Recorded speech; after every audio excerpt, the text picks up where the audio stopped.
everyone, it's Seiji, and today I will be talking about City of Girls by Elizabeth Gilbert. Now, if you're wondering why I'm looking like this, you should head over to the YouTube page of Riverhead Books, link in the description. Either way, let's just jump into it.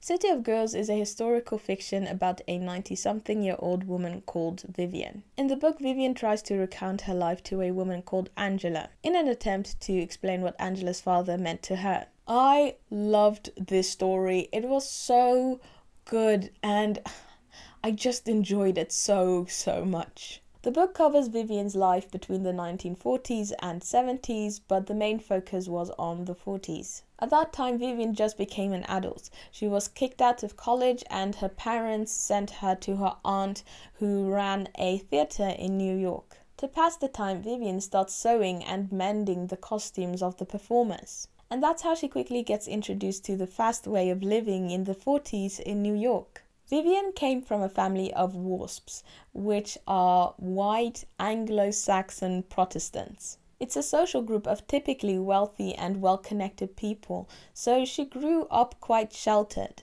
It's when she moves to New York, Vivian really comes alive. She starts exploring things such as her sexuality. One of the things that I most liked about this book was that when it came to the sexuality of women, there was no shame. Usually in books with promiscuous female characters, there is always this type of cloud of guilt and shame, and it was just very nice to read a book without that. I also loved how there was a lot of focus on the 40s and fashion. I love vintage clothes, hairstyles, and so my mind really had a field trip when it came to imagining how all these characters looked, and adding the glamour of theatre and the showgirls just made it even better. The writing as well was marvelous. Despite Vivian being rather old, there was such a vitality and youthfulness to her writing. It was so much fun, the jokes, the confidence, the awareness that I believe only women who have truly come into their own can.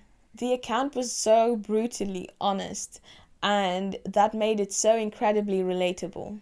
Even though the main purpose of the story was to explain what the relationship between Vivian and Angela's father was, the main focus really was Vivian's life, how she became the woman she is. Like I said before, I really loved how Vivian was so self-aware. She was able to acknowledge that as a young woman she was incredibly reckless, extremely protected and privileged, and very self-absorbed.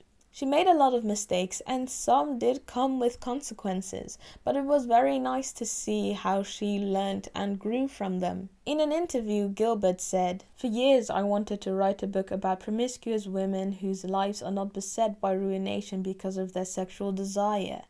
The typical classic Western canon novel about women who have sexual desires is that they always end up destroyed by it. I've always felt like that was a little bit unfair. So I wanted to write a novel about girls who are young and reckless and wild. Certainly, consequences happen to them, but they don't end up under the wheel of a train." That being said, the book didn't shy away from the bad. There are a lot of times in the book where you're just hit with the reality of the 40s. Abuse towards women is generally accepted, and when something happens, it's often the women who get the full blame, whilst the men get to go off scot-free. Also, this idea that women should stay pure and untouched until marriage, and if that's not the case, then they're damaged goods. Vivian doesn't fit that bill, but she learns to not feel ashamed by that. I could have spent the rest of my life trying to prove that I was a good girl, but that would have been unfaithful to who I really was.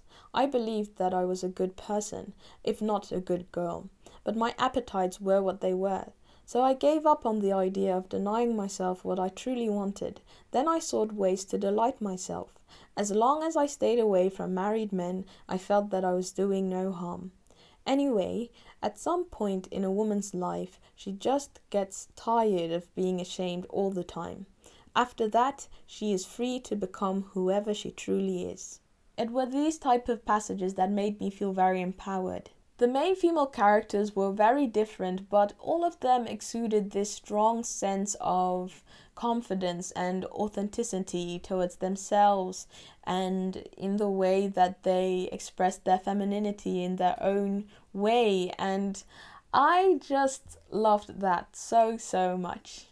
Either way, that's everything I have to say with regards to City of Girls. I'd love to hear your thoughts, so feel free to leave anything and everything in the comment section, and I will see you in the next video.